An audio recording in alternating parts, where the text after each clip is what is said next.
কিভাবে আপনি Facebook page delete করবেন।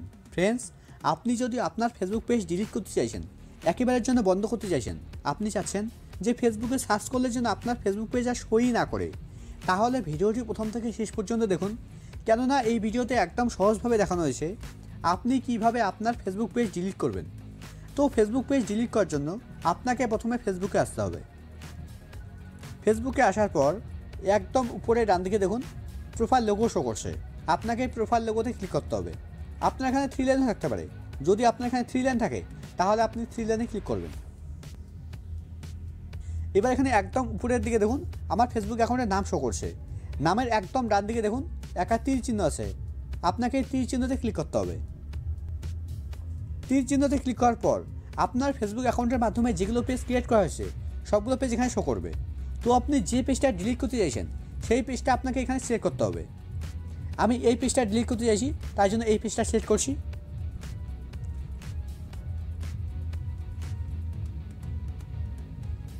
সিলেক্ট করার পর এবার একদম উপরে ডান দিকে দেখুন প্রোফাইল লোগো শো করছে, এবার আপনাকে প্রোফাইল লোগোতে ক্লিক করতে হবে।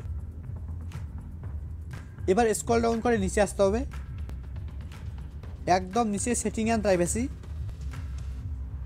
সেটিং অ্যান্ড প্রাইভেসিতে ক্লিক করার পর সেটিং অ্যান্ড প্রাইভেসির নিচে দেখুন একটা অপশন আছে সেটিং, এবার আপনাকে সেটিংয়ে ক্লিক করতে হবে। সেটিংয়ে ক্লিক করার পর এবার এখানে প্রথম অপশন পেজ সেটিংয়ের উপরে ক্লিক করতে হবে। এবার এখানে আপনাকে স্ক্রল ডাউন করে নিচে আসতে হবে, এখানে আপনাকে খুঁজতে হবে অ্যাক্সেস অ্যান্ড কন্ট্রোল। নিচের দিকে দেখুন লেখা আছে অ্যাক্সেস অ্যান্ড কন্ট্রোল, এবার আপনাকে অ্যাক্সেস অ্যান্ড কন্ট্রোলের উপরে ক্লিক করতে হবে। অ্যাক্সেস অ্যান্ড কন্ট্রোলের উপরে ক্লিক করার পর এবার এখানে একটা অপশন শো করছে ডিঅ্যাক্টিভেশন আর ডিলিশন, এবার আপনাকে ডিঅ্যাক্টিভেশন আর ডিলিশনের উপরে ক্লিক করতে হবে। এবার ডিলিট পেজ সিলেক্ট করতে হবে। সিলেক্ট করার পর এবার নিচের দিকে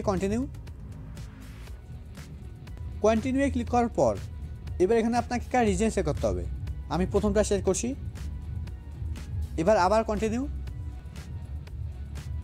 এবার স্ক্রল ডাউন করে নিচে আসতে হবে, একদম নিচে কন্টিনিউয়ে ক্লিক করার পর এবার এখানে আপনাকে আপনার ফেসবুক অ্যাকাউন্টের পাসওয়ার্ড দিতে হবে। আর ফ্রেন্ডস, আপনার যদি ফেসবুক অ্যাকাউন্টের পাসওয়ার্ড জানা না থাকে তাহলে এই ভিডিওর লাস্টে ভিডিওতে থাকবে, সেটা দেখে দেখে আপনি আপনার ফেসবুক অ্যাকাউন্টের পাসওয়ার্ড দেখতে পারবেন। তো আমার পাসওয়ার্ড জানা আছে, তাই আমি আমার পাসওয়ার্ড দিয়ে দিচ্ছি। পাসওয়ার্ড দেওয়ার পর এবার পাসওয়ার্ডের নিচে কন্টিনিউ, এবার আবার কন্টিনিউয়ে ক্লিক করার পর এবার এখানে দেখুন লেখা আছে আপনি আপনার ফেসবুক পেজ ডিলিট করার পর 30 দিনের মধ্যে আর ফেসবুক পেজে সুইচ হওয়া যাবে না। যদি আপনি 30 দিনের মধ্যে আপনার ফেসবুক পেজে সুইচ হন তাহলে আপনার ফেসবুক পেজ আর ডিলিট হবে না, আবার আগের মতোই চলবে। এবার এর নিচে দেখুন একটা ব্লু কালার বাটন আছে, লেখা আছে ডিলিট পেজ, এবার আপনাকে ডিলিট পেজের উপরে ক্লিক করতে হবে।